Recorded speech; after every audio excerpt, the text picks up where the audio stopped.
You are about to meet an incredible artist and who would be considered one of the great living in the Hudson River School style, if that's an appropriate way to say that. Please meet Ken Salaz. Hey, Ken. Hey, how are you, Eric, and Nice to everyone? see you. Good to see you too, Eric. And Good to where see are you. you? I'm in on the Hudson Valley. I'm in Tarrytown, New York. Okay, terrific. Ken, we're going to get into your work and look at some of your paintings and so on, but what are you going to do today? Well, today I'm gonna swing the camera around just a little bit. All I'm right. going to show you a field study, which is what I did here out at Walden Pond, and I'm going to show you on a larger canvas quickly how I set the field study up really fast to get as much done plein air as possible on your first and second passes. So you're telling me that that's a plein air study that's right there?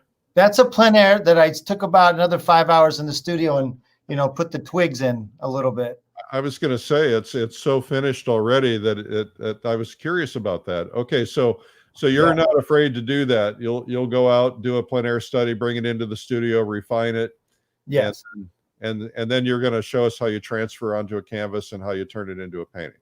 Yeah, how to move it to a larger painting if you want to do, because that'll be wonderful.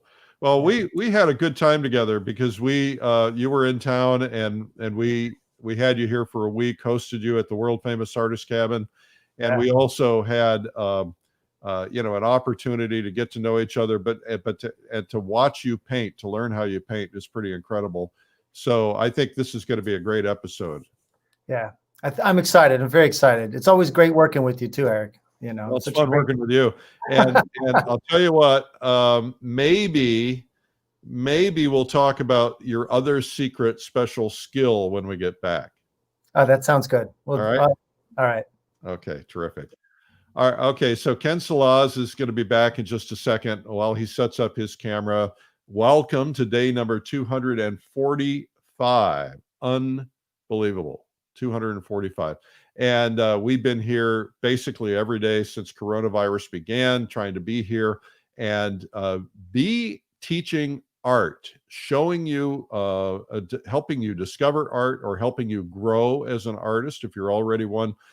We are watching and hearing from literally thousands of people around the world who have people who have said, I haven't picked up a paintbrush in 20 years, 30 years, 40 years. People who said, I never had the guts to try painting, and I watched it and I realized I thought I could learn it. People picking it up just to entertain themselves and to watch how it's done. People sometimes have never seen a painting done. And so that's why we're here. And the goal is to keep you focused on doing something that's fun, something you love, and not focusing on 2020, because 2020 is pretty crazy, right? Did I mention my name is Eric Rhoads? I'm with Fine Art Connoisseur and Plein Air Magazine. I'm here every day at 12 noon, and I'm on Facebook, YouTube, Instagram, Twitter, lots of other platforms. And the goal here is to just be there for you. So I'm here 5 days a week now. 200, most of the time, 7+ months. I was there every day, 7 days a week, but I finally started giving myself weekends off. And this weekend will be no exception. I'll get the weekend off. I will be here on Thanksgiving. Yes, there will be a Thanksgiving show at 12 noon Eastern, and it will be brief because I don't want to disrupt our household, but I wanted to come here and be there for you. And also, I'll be here on Friday. Now, our guest on Friday will be Robin Cheers, and that'll be fun to learn about her and to see her paint. And then on Monday will be day number 250. 250. And so we're going to have a big celebration on Monday. And what we're going to do is something we've never done before, and that is we're going to do a thing called the Battle of the Mediums. And Battle of the Mediums is essentially, there, I'll put that on. Battle of the Mediums. Whoa! Battle of the Mediums is we're going to have somebody painting in oil, watercolor, gouache, and pastel. They're all going to be painting the same image, and then you're going to get to vote, and they're going to win prizes. But we're going to have special prizes that you can win too, because we're celebrating 250 days. We had a big celebration on day 200, and we'll have a big celebration on day 250. Sound like a plan? So you want to be here on Monday at 12 noon. Don't miss it. There will be some benefit to watching live if you possibly can. So just saying. Now, I want to talk about a couple other things that are happening. First off, we are here every day at 3 p.m. and at 12 noon. 12 noon, I'm doing live with artists, and then 3 p.m. we have the artists that we've produced, the well over 600 art instruction videos from the world's finest artists, and we are showing you segments from some of those videos. Some of our videos are 15, 20, 30 hours long and go into a lot of depth. Not all of them are that long. Some are 3 or 4 or 5 hours, but there's a lot of depth no matter what. And so we're showing you segments and we're showing you interviews, and the artists will be on the Q&A in most cases answering questions. Today will be no exception.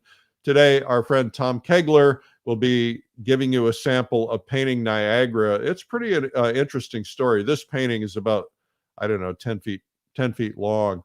And he goes in through the whole process. And in the video, he talks about all the different pieces that he went through to create this video, the sketches, the plein air sketches, and so on. So that's going to be pretty remarkable. So you want to make sure that you check that out today at 3 p.m. if you possibly can do it. I also wanted to tell you guys about Russia.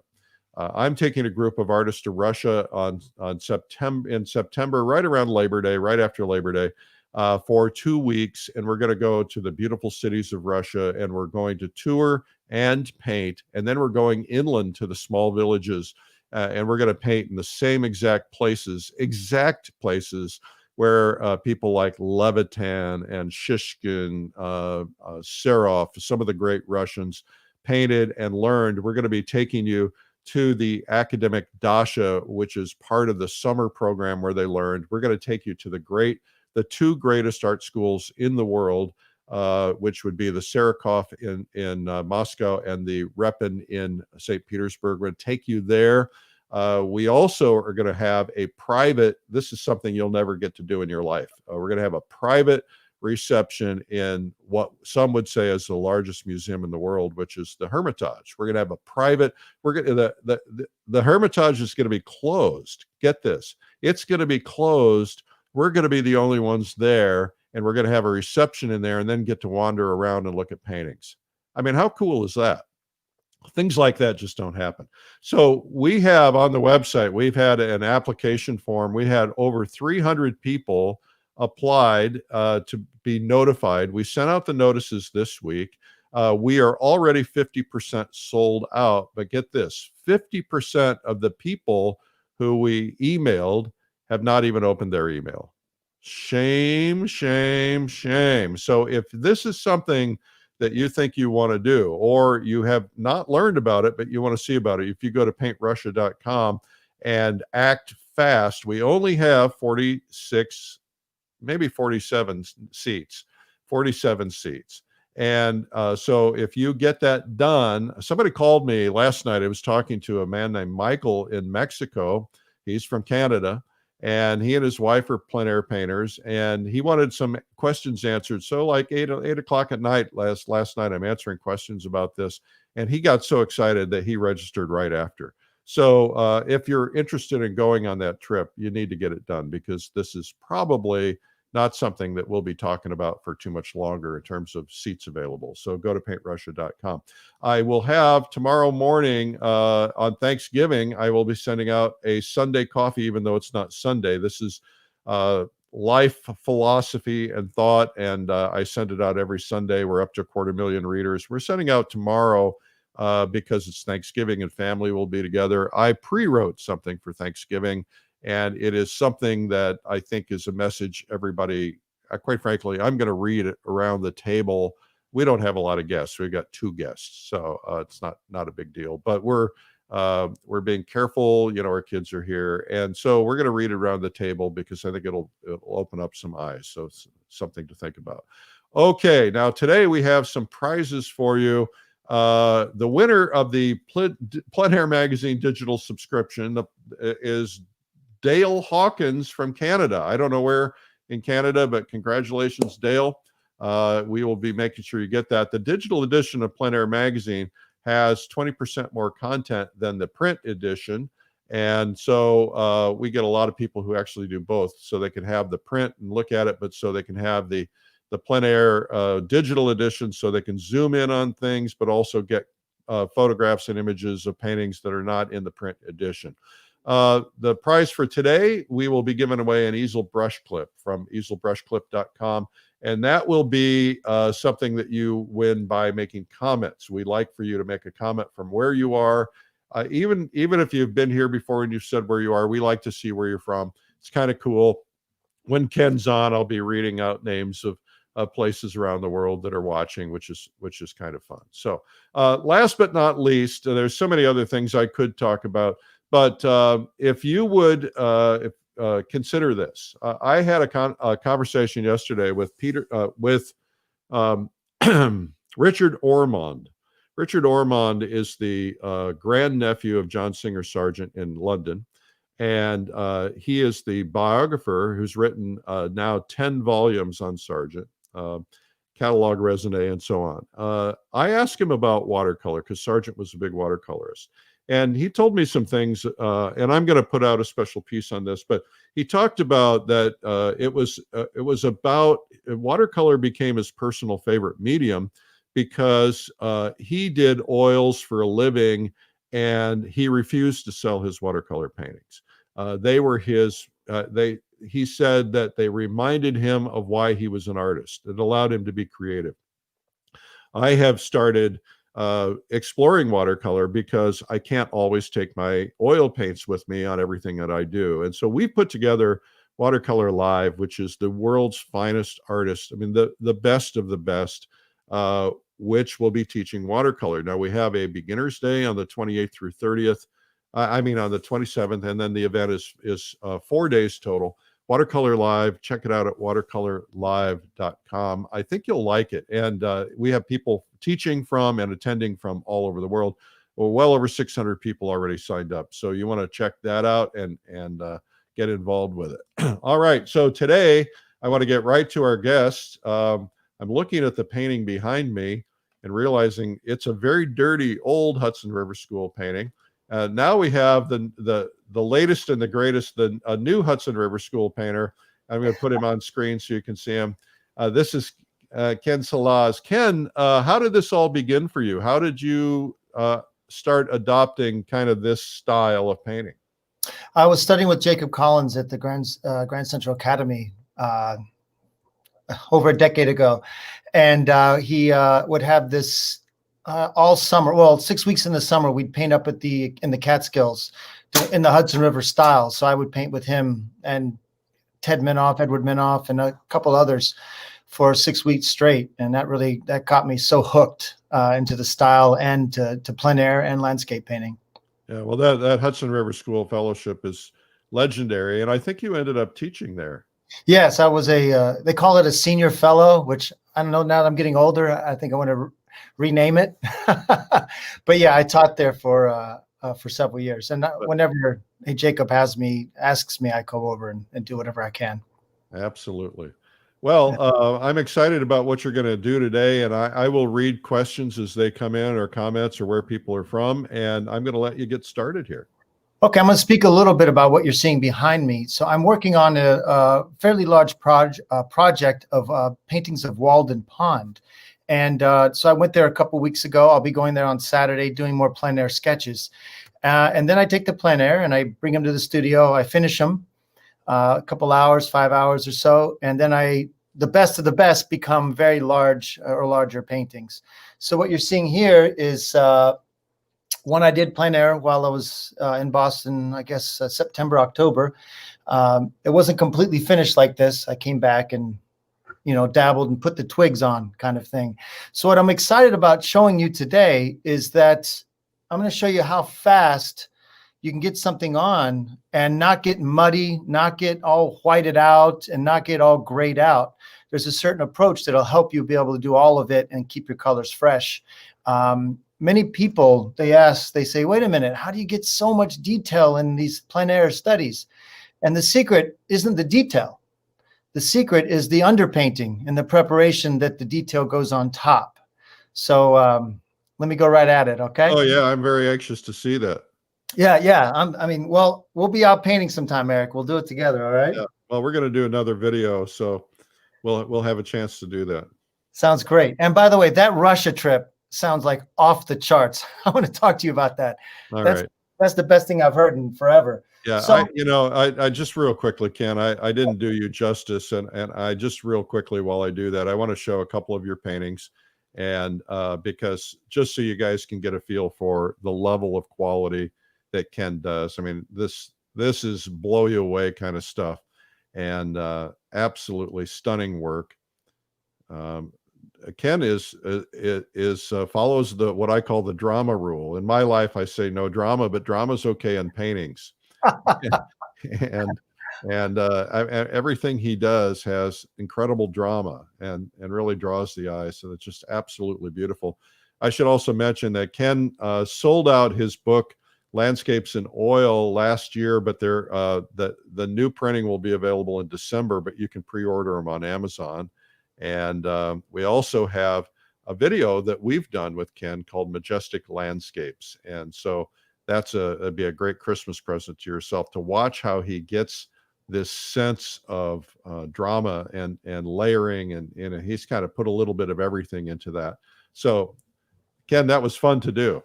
yeah, it was a great time. That was a really we also you kind of told the story of your career as a magician and did some magic, which was kind of fun.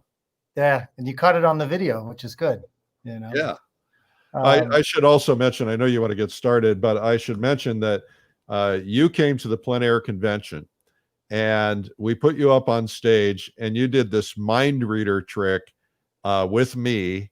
And somehow what I was thinking ended up in an envelope in the audience. And I don't know how, I still don't know how you did it. And I know you'll never tell, but I was like totally blown away by that. Yeah, that's one of my favorites. That's a hush hush secret one, you know. And the next Plein Air convention, we'll do something else. I got a whole nother routine for you. Okay, good. All right.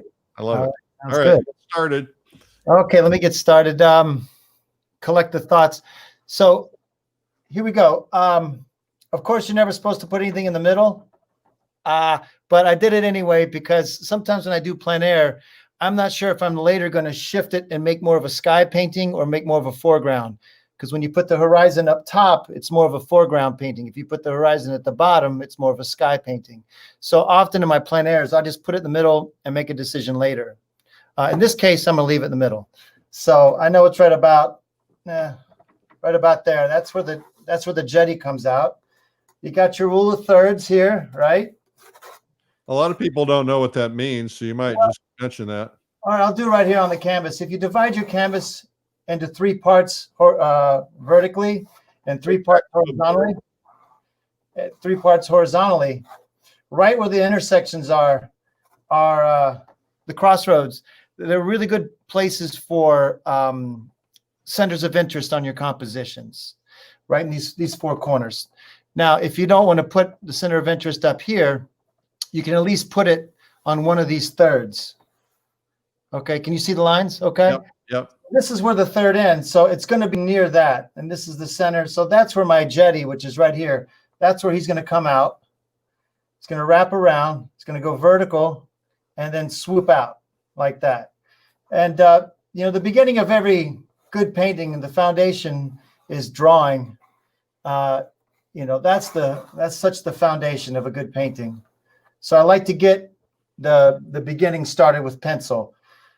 So it's drawing, then I focus on value, and then I focus on color. All right. So when people say, how do you get that light? How do you get these dramatic effects? Or I go drawing, which puts everything in space linearly.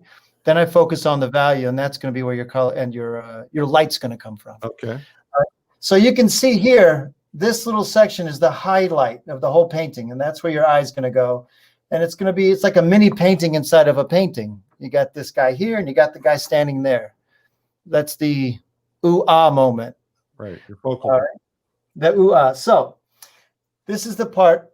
The next part is pure painting, and this is how you're going to keep your colors clean and get it done quickly. I know you're on the edge of your seat. You're going to work from background to foreground.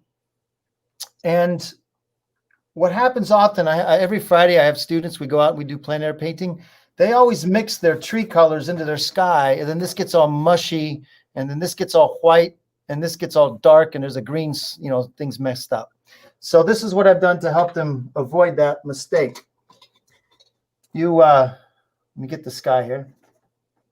I pre-mixed this before I got on the video, and I have some clear cellophane, and I just put a little dab on there to check the value to see if it's close.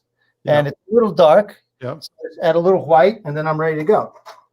So you can always check your values with your plein air studies like that.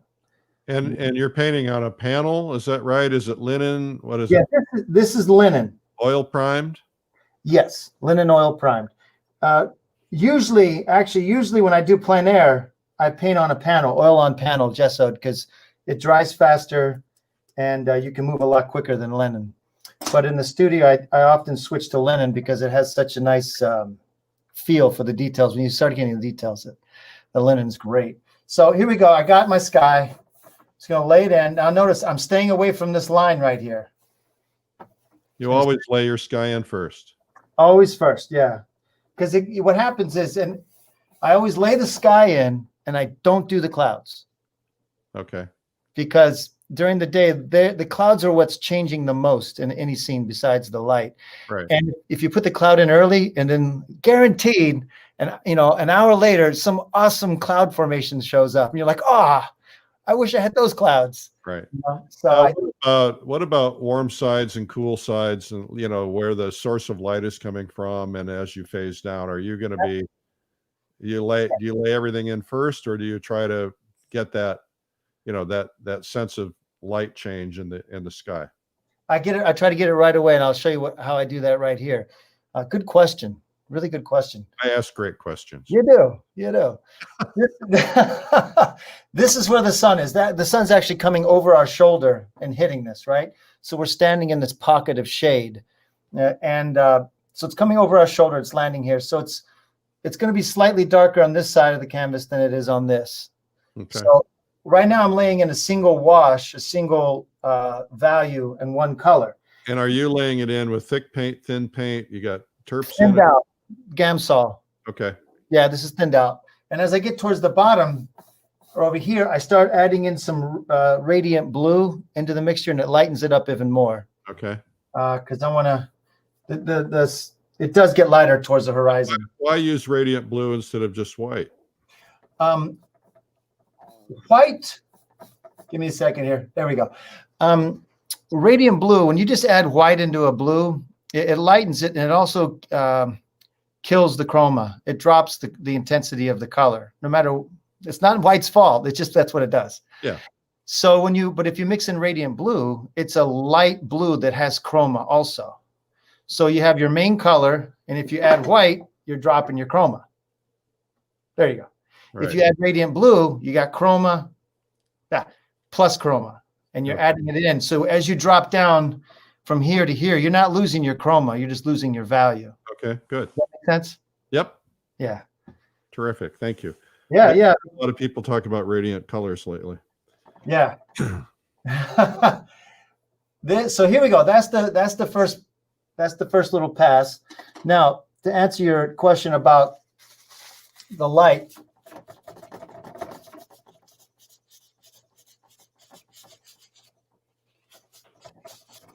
I'll lighten it up slightly on that side. I'm gonna get a better paper towel. Sorry, that was the frame. All right, here we are. So I just lighten it up slightly on this side. Okay.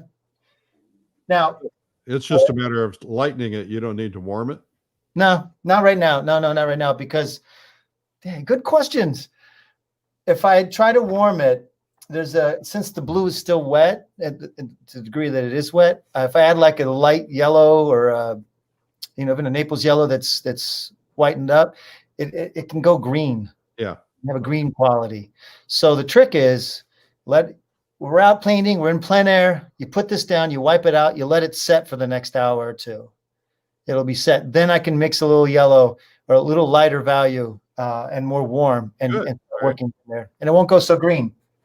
All right. All right. Now, this is the other thing. If you're dying to put your clouds in,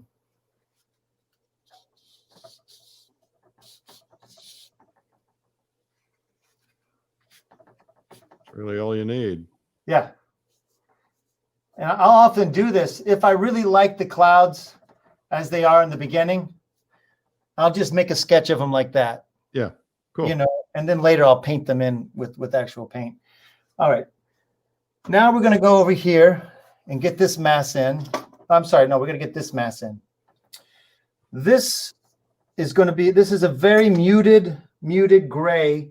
It's like an olive gray, but I mix some indigo in with it to make it cooler, and some white, which kind of dulls the color down. So let me show you what the mixture came up like. You know, it's funny, Eric, that, you know, the further I get painting and learning more and more and trying to master the craft of painting, the more I realize I have to go back to how I painted when I was a kid, which is like basic shapes, basic colors, basic sizes, you know? Yeah. And then, so that's too dark. Okay. Yeah, I can tell already. I'm just going to lay it in. And that. Your sister is watching. Oh, Megan or Beth, which one? Beth. Beth. Hey, Beth, how are you? Thanks for joining, Beth. Beth, you probably don't realize how famous your brother really is. Now at Thanksgiving, he'll be gloating. That's right. That's right.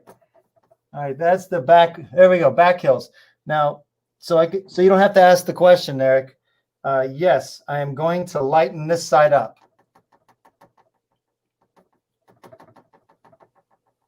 There we go.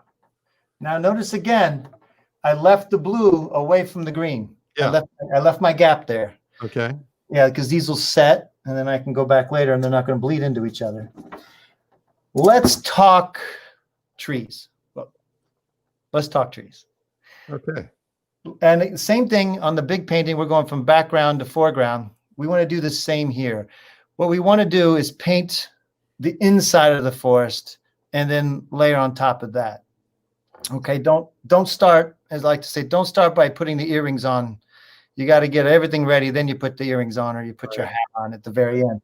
So this is a neat mixture I came up with. It's a warm mixture. So if you're painting trees that are in the light,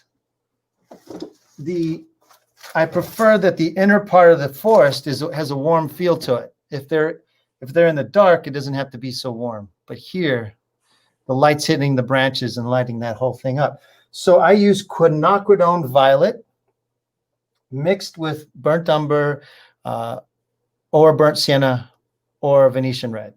Okay. I mix the three and just get a feel. So I'm going to be putting 3 of those on right now. Okay. And again, it's light. It's a light wash. It's got some Gamsol in there. And this is the part I have right here. This is with burnt umber.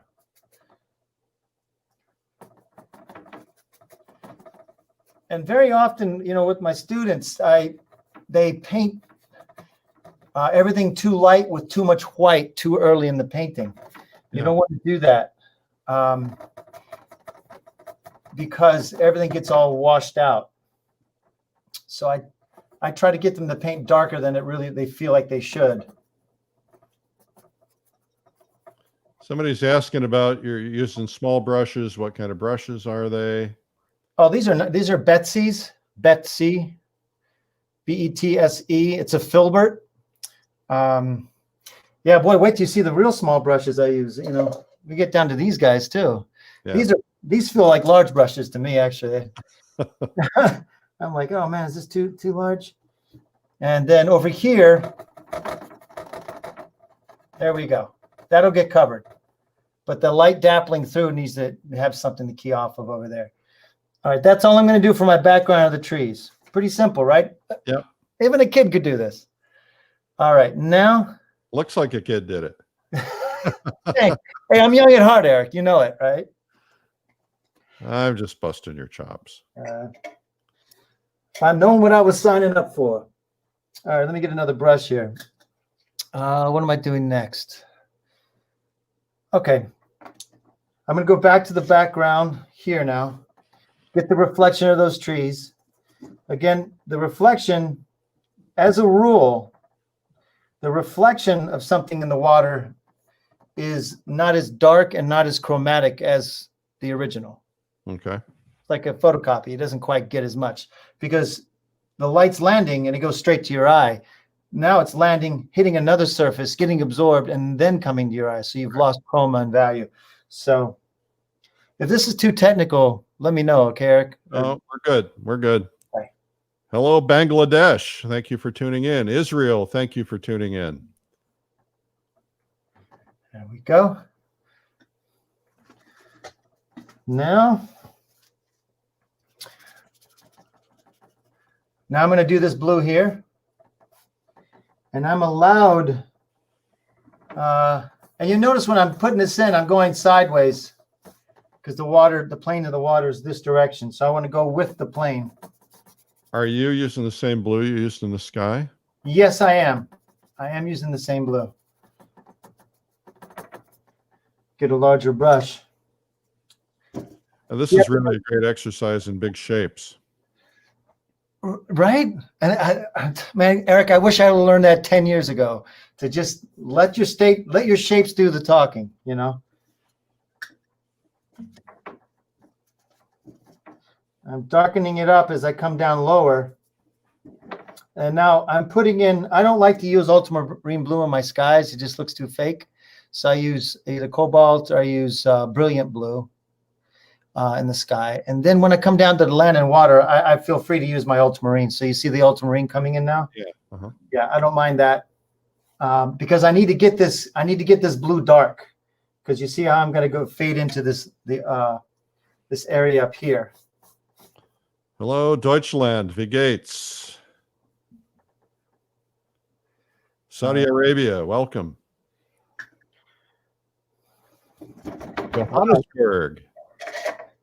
International. It's wonderful. Oh, yeah.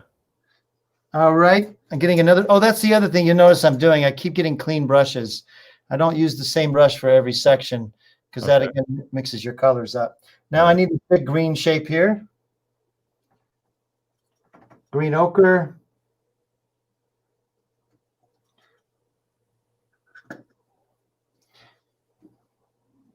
Yeah, let me know if you have any questions, Eric. I can. You said, it said, what blue did you use in the sky? I think you said it was cobalt. Or Yeah, cobalt. Yeah, cobalt. I use brilliant blue a lot. That's something McGurl taught me. Yeah. Which is a Utrecht color. Yeah. Yes, it is. Yeah, I got it from Joseph too. Ah. Yeah. Great guy. Terrific guy. Hello, Amsterdam. Canada. Did you notice I changed the direction of my strokes here? Because reflections go vertical. The water's planes this direction, but the reflections are going to be vertical. So that's why I changed the direction of the strokes. I know it might seem like a small thing. No, it's actually quite a large thing to consider which direction you're applying the paint when you're painting. Somehow it all shows up in the visuals in the viewer's eye, and you gotta account for that. Now I'm just basically adding orange and yellow the closer I get to the bank.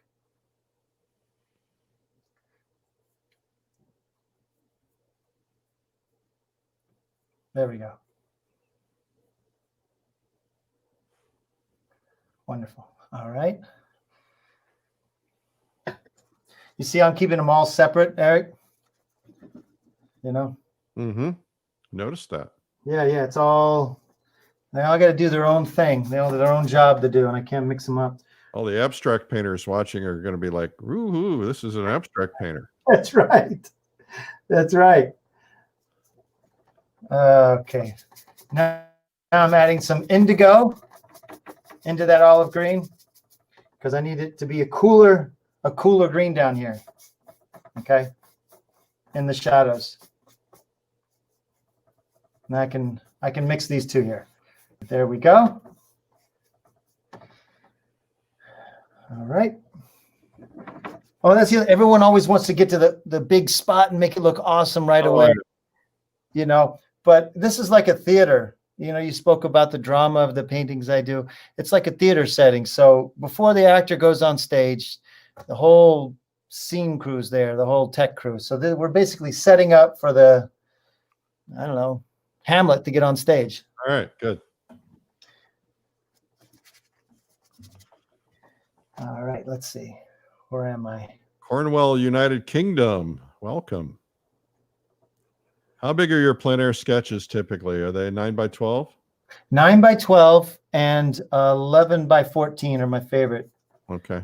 The largest I'll go is 12 by 16 usually. I don't go much larger than that. Las Vegas asking, are these oils or acrylics? These are oils. These are oils. Which should be super inspiring to know that you can paint this quickly in oils and you can get a lot done in oils. A lot of people are like, oh, it takes so long to dry, which is true, but it's also an advantage, you know. And if you know how to work your medium, it doesn't matter how long it takes to dry. Eric, I kind of liken it to like saying, oh, this Porsche is great. It just drives so fast. Yeah. And I'm like, yeah, that's what it's made for. So oils are made to dry slowly, but if you know how to work them, you can get them to dry a little faster and bend to your time, bend to the time scale you need it to bend. I would like a Porsche for Christmas. You've driven in my 2003 Honda Element. That's right. Hello, Iceland. All right, here we go. Hi, Iceland. Okay, so here I got that in. Good. Now you see it all coming together a little bit. Next, while it's still wet, I do want to mark my light areas.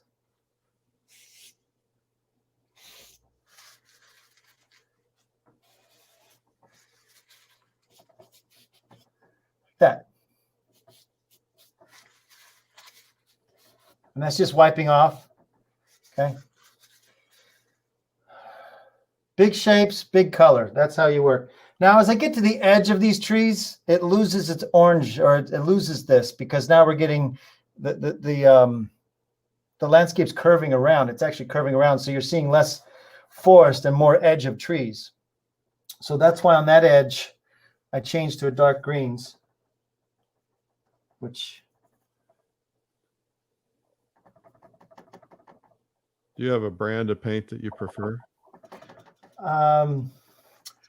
I use a lot of Old Holland and Gamblin.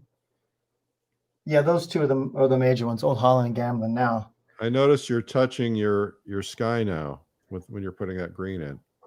Yes, I misplaced the location of that sky when I came in. So I meant to bring it over I meant to stop the sky right here. So good catch. And to keep it from getting washed out, I just wipe it down. Now you see how much it's dried already in this short period of time? Yep. I can't hardly wipe it off now, right? Yep. And so although oils don't dry instantaneously, they dry fast enough where you can get a really nice painting going in a short period of time. What are the colors you used for the pink of the sand?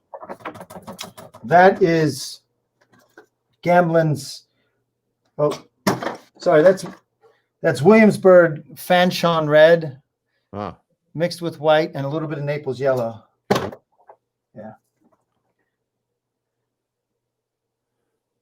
Let's see here. Our tendency is to think that better golf clubs make us better golfers. And to some extent, there's truth in that, but it's not entirely true, right? In other words, professional grade oils make a big difference over student grade oils. But at some point, it's, you know, some oils are definitely going to be a lot different than others, but they're not necessarily going to make you a better painter at some point. No, not at all. It's the techniques and the knowledge of the craft of painting. Yeah. You know, drawing, color, value is what makes the better paintings. Yep. It's yeah, that's what makes the better paintings. Now on my studio paintings, Eric, I usually I do try to focus on a higher quality paint though. Like I use more Old Holland because they're large paintings and they really got to carry a lot of impact. Yeah, and plus you want to spend more money on them. Yeah, exactly. Go Yeah, through a lot of paint when you're doing big paintings. absolutely. So you want them to be high quality. all right, here we go. Gonna bring this over more, lighten it up a little, lighten it up more, lighten it up more. Now, if I was there live, I would be looking out past the painting, but right now this is all I have to work with. So do you follow this big shapes process when you're out there on location? Absolutely. Absolutely. I'll never forget, times painting with Jake where 2 hours ago by and he had just some basic things on the canvas. I thought he was never going to finish, but I learned that big shapes can get specific later. Yeah. I'm going to try it. I'll try it this weekend. Yeah, try it. And plus, once you get your values and drawings right on the big shapes, you're halfway home. You have big shapes, but I haven't kept the white lines in between. I used to do that with Camille Preswatic. She insisted we do that on painting block studies. So obviously it's about keeping your colors clean. Hello, Mexico. Where are we from? Where do we get? Mexico. Hola, Mexico. ¿Qué tal? And Qatar. Qatar. Wow. Toronto.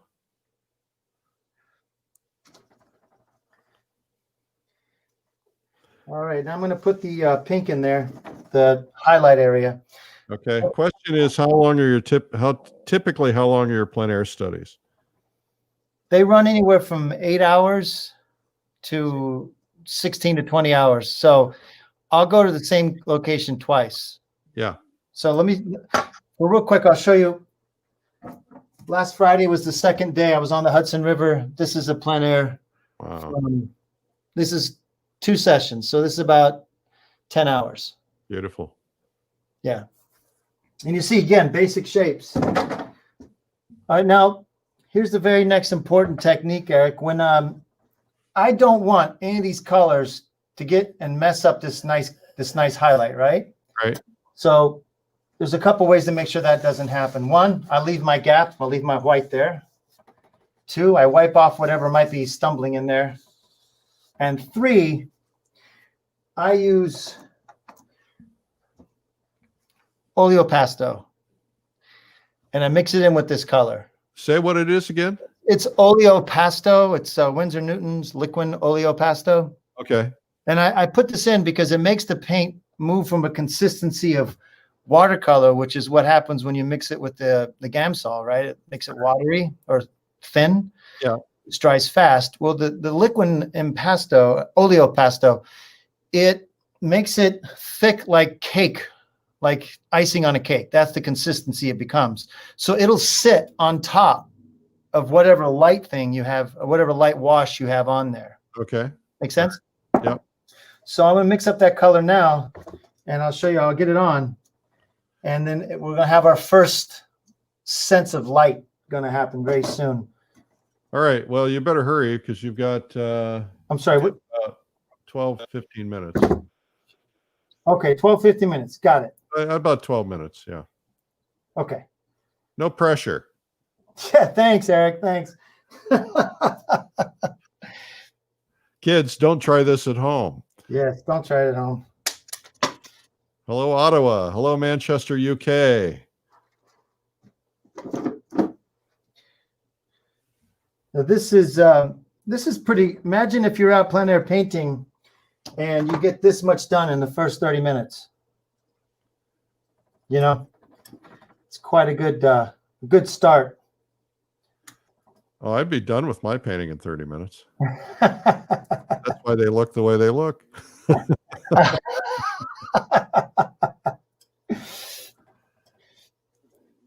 So is oleo gel very similar to oleo pastel? Or pasto? Is it? Have you tried? Is there a Yes, difference? I have. I think that's a Rublev brand that you're mentioning. And Gamsol makes a solvent-free gel. Have you ever compared the differences? Yes, I have. The Rublev Oleo gel is also very good. It's a very high quality. I haven't tried the Gamsol at all, so I can't comment on that one. I have tried all three. As a matter of fact, I just bought a big order from Rublev. Good stuff. Yeah, they come in jars. They come in jars, right? I bought a big can. Yeah. That's what I mean. Yeah, big can of. Hello, Norway. Love Norway, man. The light there is incredible. We're going to take a painting trip to Norway. Let's go. Yeah. If we're ever allowed out. So you're putting your lights in now? Yeah, this is that mixture. It's going to run right into that guy there. That's the light. Now, since we're getting, we only have probably 10 minutes left. I'll show you how I close some of the gaps. Okay. The gaps meaning the color gaps. So that's when I shoot down to a smaller size brush. And this is the gap I'm going to close around here. Why not, right? Since it's what everyone wants to see. Every place I mention we're going to go, Elaine Miller's like, I'm going. So last night I mentioned Costa Rica. She said, I'm in. Hey. You barely get it out and you get the confirmation. That's the way I like things to work. All right, we're you laid in kind of the part of that reflection of that tree without that tree even being in there. Yeah, I know it's coming. You know, and those are really easy. Again, with all your reflections, you want to go vertical. You want to put your reflections vertical when you're putting them in. Hello, Italy. We are so cosmopolitan here, so international. Here we go. I really want to get this section in, Eric. I'm going fast here. Ooh, now we're talking. Well, I'm trusting you on this because I am not seeing that red in that painting. I know. I'll do a quick over top so you can see how it gets transformed, okay? Yeah. I'll do it right now. So now I'm starting to close these gaps back here. See how the light's starting to show up? Yep. Okay. And let me finish this right over here. Then I'll do the tree so you can see how the red disappears and your trees come out. Okay. Here we go. Now, going back to the oleo pastel. I'm going to use it again. Same principle. It's a thick medium, which allows you to go on top of this wash that I already put down. So, and mix up the color real quick and put the oleo pastel in it. Hello, South San Francisco. Here we go. All right, so this is olive green mixed in with a little bit of burnt sienna just to tone it down a little bit, and so it doesn't look like it's completely separate from what's behind it. Do you try to keep your darks somewhat transparent? Yes, I do. I try. Lord knows I try. It's not so easy, is it? No. None of this is easy. No, that's a good point. All right, so here I just mixed up a green to make sure the value is right, and it isn't. I can see already. Give me another second. All right, this should be closer. Yeah. I'm mixing it in with the oleo pastel, and it's going to go right on top. Hey, let me ask you a question, Ken. Sure. I had a meeting cancel. You want to go a little bit longer? Sure, if you want me to. Okay. You guys okay with that? If I don't, not a lot longer, but maybe just enough to give you a sense to get this to develop to a little bit higher level. Then you're not under pressure to finish it. There will be some platforms that might cut off at the top of the hour, and if that's the case, find us somewhere else. But I know, like Instagram, they cut us off at an hour. Okay. But, you'll find us on Facebook or YouTube and Twitter. If you can give me 5 more minutes, I think it'll help. Is that okay, Eric? Right now we've got right now you would have had 5 anyway, so yeah, we'll see how it goes. All right, here we go. Sloppy brush. It has the oleopasto in it.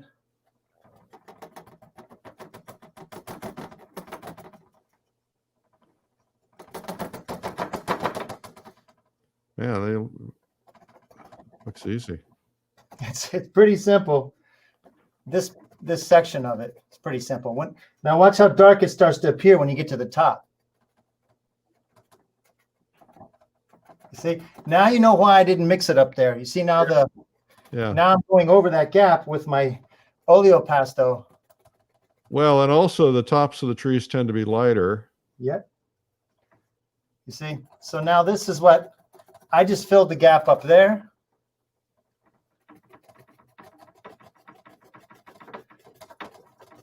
And I'm starting to put, if you want to model that more, you'll go in there with a small brush. Absolutely. Here, watch.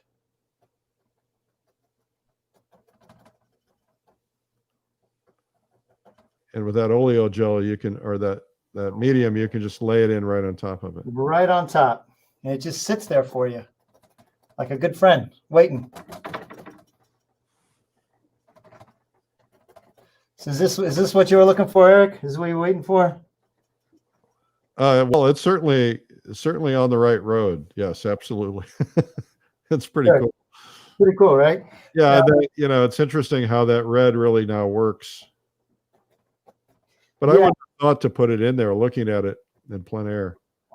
Yeah, I picked that up. If you look at Don Demers, you study Don Demers' work. He's a wonderful artist and a wonderful man. He I noticed he had these interesting colors in his backgrounds of his forests, and that's when I started picking this up. All right, so that's the first portion. Now I'm going to do little earrings here, meaning just the final touches so you can see how far you can get in this amount of time.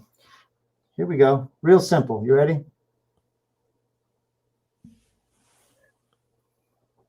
Now we can hardly see.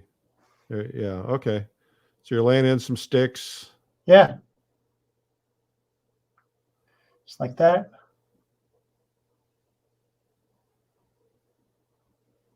Just get it in. And then back to this area here. I can really get specific here now and light him up. See how that works? Yep. And the rest of the day, if I was out plein air, would be dancing myself across, doing this specificity across the rest of the boards. Yeah. So let me see you put some darks in just so I can get a sense of how you create like the tree next to that yellow. Here? No, the tree right next to the bright yellow tree. Got it. It looks like you're going to use that foundational color and just put a dark on top of it, but I can't really tell for sure. Yeah, I'm going to use that foundational color. Good point. And I'm going to add some indigo to it to give it some real pop, because I really want this to pop over here, right? Because the indigo, so it's really dark. Yeah, the indigo. I've been using indigo instead of black lately, because it really, I'll show you how indigo really makes it go dark. Todd says to ask you where your watch is. I would imagine this is a magician joke. Yeah, it's a magician joke. I steal watches too for a living. I give them back. I give them back. That was pretty cool. As a matter of fact, I bought a new car because of all the watches I've been able to steal. So you see the darks coming in here, Eric? Is that good? Yeah. Now, how dark is too dark? Because typically, what I've always been trained is you want your darkest darks to be far forward. So when you're going that distance, how dark is too dark?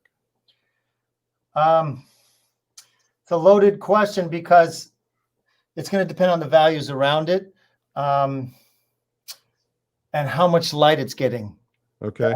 I'm sorry to answer like that, but it really is depending. I mean, I went very dark back there because I wanted the center of interest to be there. Okay. So yeah, but you are going to have most of your darks up front. Absolutely. As a general rule, you are. So rules are meant to be broken. They are meant to be broken. Yeah. Yeah. If you look, if you look at a lot of Frederick Church's paintings, the guy's constantly putting stuff on the middle, on the center line. He's constantly breaking every rule you're supposed to have. But, you know, that's him. So I just did the edge there. You see how fast that was? Yeah. Real quick. I'm going to scoot it up so you can see it a little better. Well, that's the other thing I've realized. One of the tricks you guys use is you don't have to put every leaf in. You just kind of put them in at the edge where the light meets the dark, and your brain goes, oh, there's leaves on those trees. Exactly. You know, I go over it in the DVD where I talk about the 3 different aspects of drawing, painting, combining with the 3 aspects of the landscape, you know, and the butterfly system. So you don't have to draw twigs. You just got to get the shape right, which is part of the drawing. Drawing. Yeah. So if you get the shape, you don't need any leaves. Is there anything else? There we go. DVD right now, just since you just mentioned it. Yeah. And I go through it. I walk right through it in the DVD, how to do that. Is there another area, Eric, you want me to focus on? No, just do what you want to do, and we'll just run a few minutes long. Okay. The people who might get cut off, just know that sayonara, baby. We love you, but we're going to give Ken a little bit more time today because I had a meeting cancel, so I can do it. But you can also find us continuing on other mediums, Facebook, YouTube. Just search Streamline Art Video. I'm going to close all these gaps, Eric, so you can see how the light really starts showing at this point.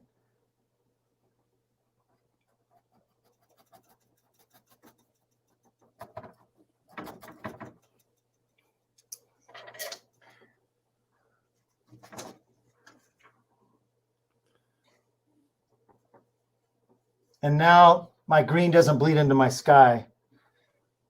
Yeah, because it's had enough time to dry. Exactly. I'm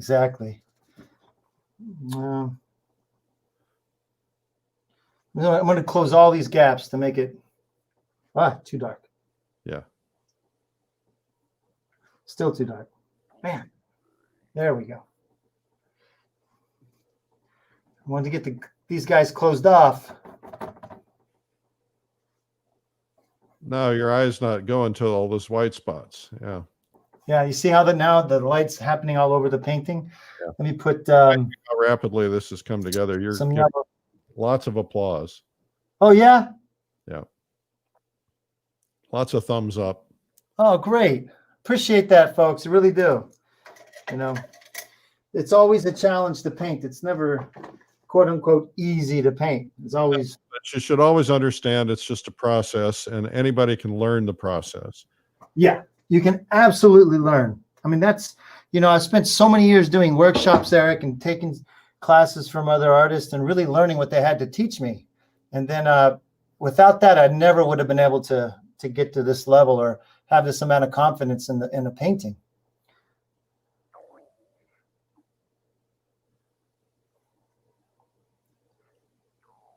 That's actually just come together just beautifully.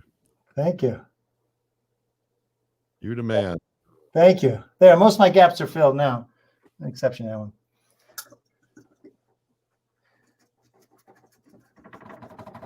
Any other areas? Any other requests, Eric, for any other areas to paint? No, not really. I mean, maybe somebody in the comments will say something they'd like. One thing I'd be curious about, and this is not really designed for this particular painting, but I think one thing a lot of us struggle with is the sense of water. Now, quite frankly, just looking the way you've placed that in, that reflection looks pretty real already.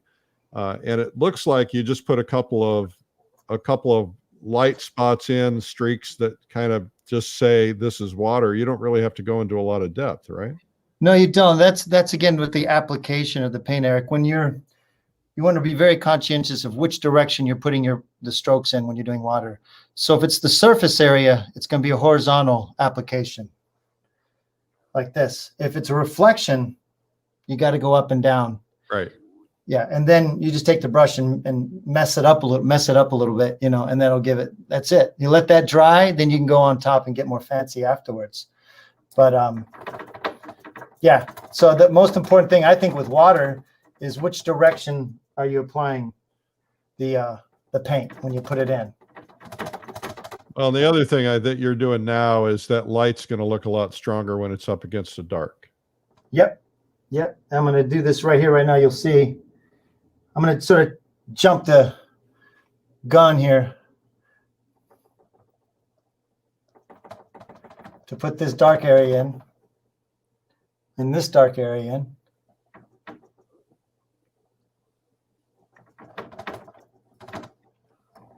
There. That way. Yeah. Cool. Nice, huh? Yeah, very nice. Well, this has been fascinating, Ken. Thank you so much for doing this. Thank you, Eric. Thank you for taking a little time, allowing me to paint a little longer. Appreciate it. Yeah. Do you want to show us a couple of things in your studio real quickly? I'll show you some paintings right now. I'm moving, so it's a little bit of a madhouse. But I have my wall, my finishing wall, which means I have a wall of paintings that I've started that I plan to finish. You know, so they're all lined up over here, and these are all of Walden Pond. And then I have also my inspirational plein air studies that I really want to get to on this table. So if I have a show coming up, which is what these are involved with, I put them on like a line, like an assembly line. And then I keep these for inspiration over here. Again, what you just saw me do, whoops.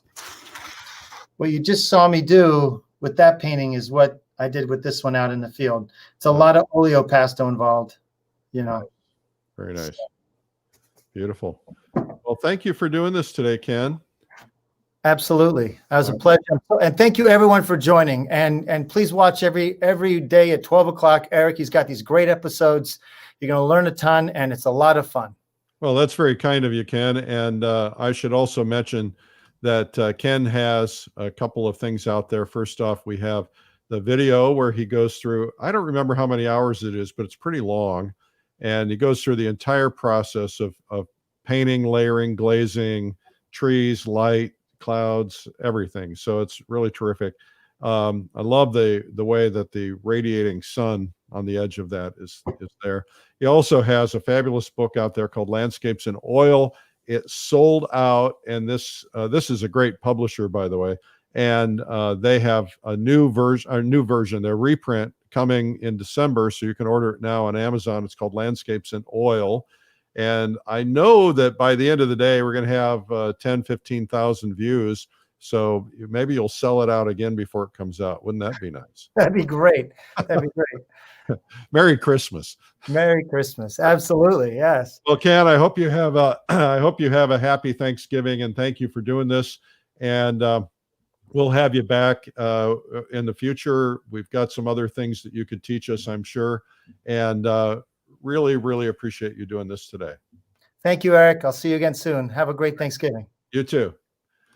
All right, that is Ken Salaz, and what a terrific demo, and came together so rapidly. So we're running a little bit late today, so we might have gotten cut off on a couple of platforms, but I appreciate your patience today. I want to remind you of a couple of things. First off, tomorrow, our guest will be Robin Cheers, and that's going to be fun. I'm sure you're going to love that. This is a little bit more impressionistic style, and you're going to have fun seeing that. That's not tomorrow. That's Friday. I'm at Friday. Tomorrow, I'll have a brief but nice little visit on Thanksgiving with you at 12 noon. Also, tomorrow, I have Sunday Coffee coming out on Thanksgiving. And if you want to get it, just make sure that you go to coffeewitheric.com. You'd have to do that today, and go to coffeewitheric.com and subscribe. It's free. And that's Sunday Coffee. I'll also do one. I'll get up on Sunday morning and do one, but this is a special one I wrote for Thanksgiving. Want to remind you guys that we have the world's leading watercolor artist for Watercolor Live, which is our online virtual summit taking place the 28th through 30th and the 27th for Beginners Day. This is our third summit. We did Plein Air Live. We did Realism Live. We're doing Watercolor Live, and who knows what's coming next. You'll just have to kind of hang in there. Remember, on Monday, it's going to be day 250, and we're going to have the Battle of the Mediums. And the Battle of the Mediums is essentially going to be 4 artists battling on doing one painting, and then we're going to let you decide who the winner is. That's why it'll be fun to have you here on Monday. Today at 3 p.m., we have Tom Kegler. Just go to YouTube or Facebook and search Streamline Art Video. He's going to be teaching you how he did this painting called Painting Niagara. And we'll also have special discounts on that video today only if you go there at 3 p.m. And that's on YouTube or Facebook at Streamline Art Video.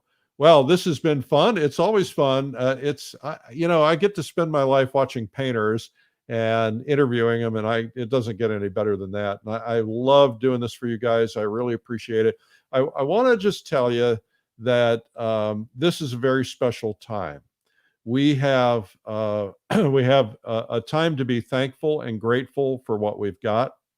We have to look at where we are right now with gratuity. We have a very difficult time in all of our lives.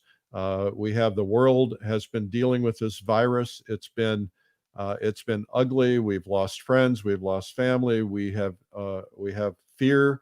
Our kids have fear. And it's very important to still be grateful for what we have and to be grateful if you have the ability to be together with your family and you're doing it responsibly, and just take the time to really enjoy your family. And what I've written for tomorrow for Thanksgiving really is intended to be read to the family, because I think the family needs to really be thinking about the appreciation they have for one another rather than focusing on our flaws.